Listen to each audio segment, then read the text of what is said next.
Umalis sila ng maaga sa party. They left the party early.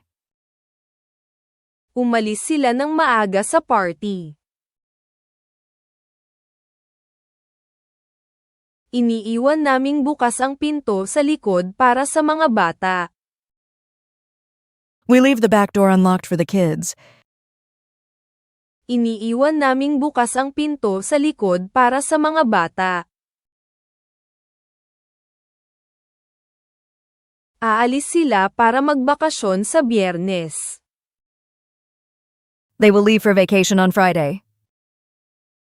Aalis sila para magbakasyon sa Biyernes. Sinabi niyang darating siya ng tanghali. She said she would be here at noon. Sinabi niyang darating siya ng tanghali. Sinasabi ko ang please at thank you sa lahat. I say please and thank you to everyone. Sinasabi ko ang please at thank you sa lahat. Sasabihin niyang oo sa alok. She is going to say yes to the offer. Sasabihin niyang oo sa alok. Nahuli sila sa meeting. They were late for the meeting. Nahuli sila sa meeting. Kapitbahay ko siya. She is my neighbor. Kapitbahay ko siya. Nandoon ako pagdating ng tanghali. I will be there by noon. Nandoon ako pagdating ng tanghali. Sinubukan ko ang sushi sa unang pagkakataon noong nakaraang linggo. I tried sushi for the first time last week. Sinubukan ko ang sushi sa unang pagkakataon noong nakaraang linggo. Sinusubukan kong kumain ng malusog na pagkain sa halos lahat ng oras. I try to eat healthy food most of the time. Sinusubukan kong kumain ng malusog na pagkain sa halos lahat ng oras.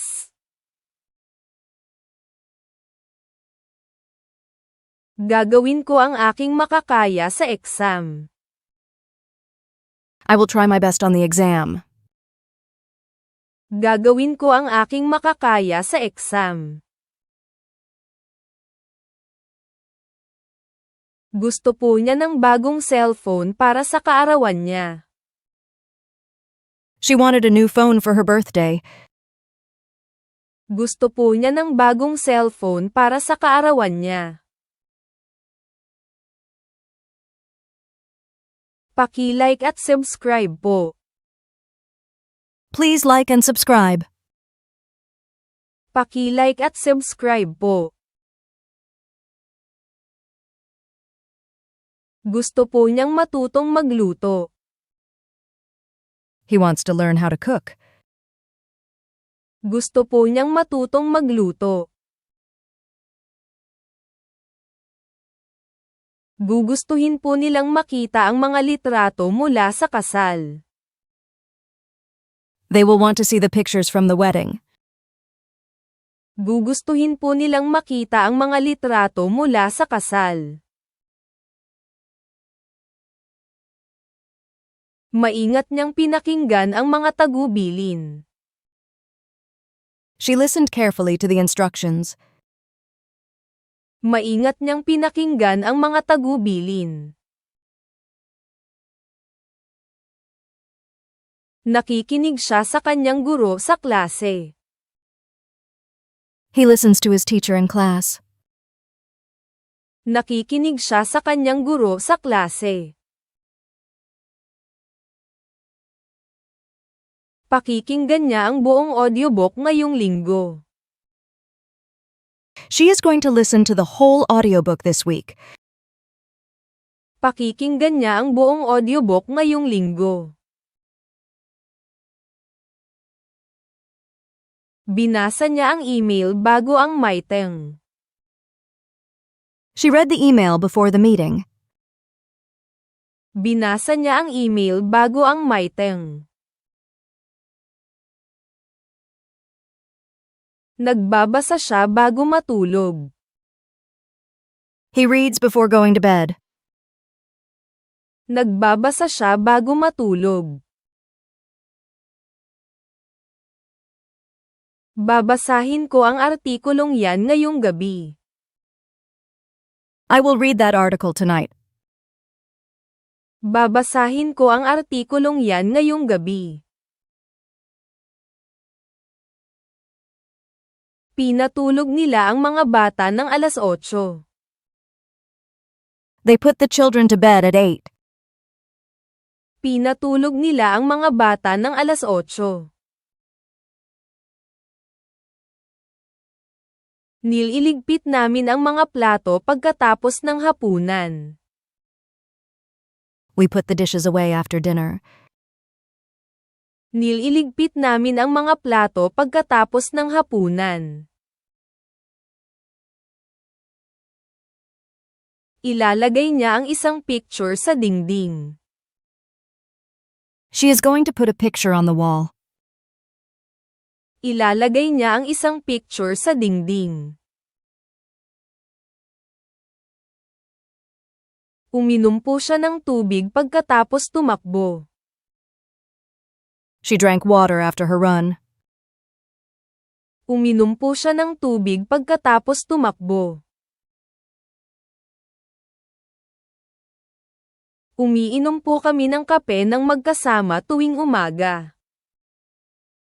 We drink coffee together every morning. Umiinom po kami ng kape ng magkasama tuwing umaga. Iinom po siya ng mas kaunting soft drinks ngayong taon. She is going to drink less soda this year. Iinom po siya ng mas kaunting soft drinks ngayong taon. Nagpasya silang ipagpaliban ang biyahe. They decided to postpone the trip. Nagpasya silang ipagpaliban ang biyahe.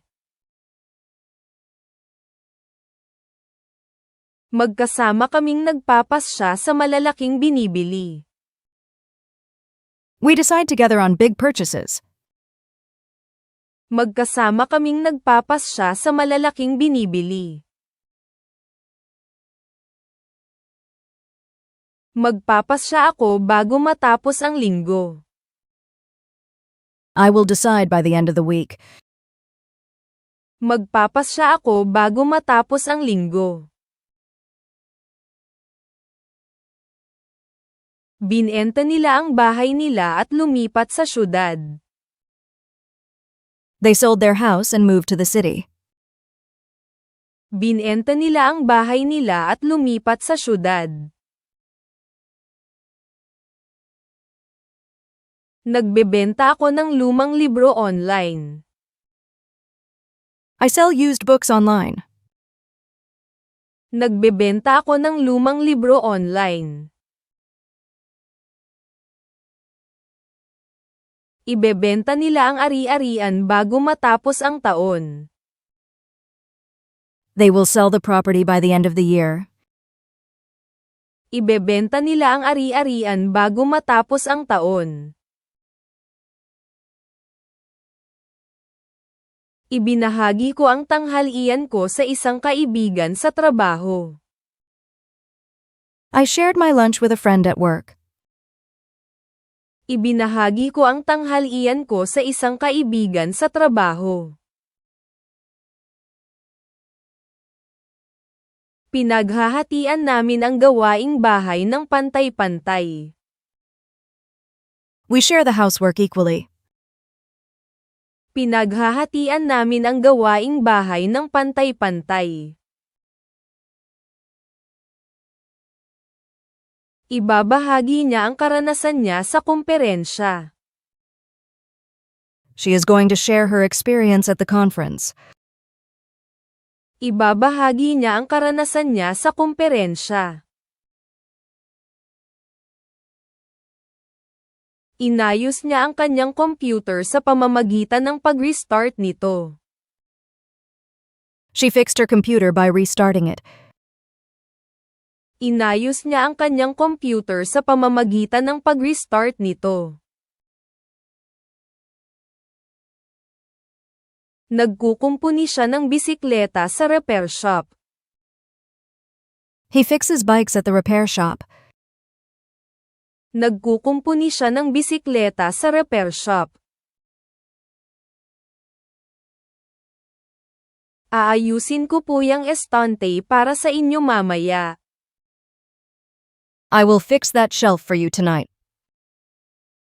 Aayusin ko po yung estante para sa inyo mamaya. Nagpadala sila ng mga imbitasyon sa lahat ng kaibigan nila. They sent invitations to all their friends. Nagpadala sila ng mga imbitasyon sa lahat ng kaibigan nila. Nagpapadala ako ng mga email sa team ko araw-araw. I send emails to my team every day. Nagpapadala ako ng mga email sa team ko araw-araw. Ipapadala ko sa iyo ang mga litrato mamaya. I will send you the photos tonight. Ipapadala ko sa iyo ang mga litrato mamaya. Nag-aral po siya ng Spanish noong high school. She studied Spanish in high school. Nag-aral po siya ng Spanish noong high school. Nag-aaral po ako ng English tuwing gabi. I study English every evening. Nag-aaral po ako ng English tuwing gabi.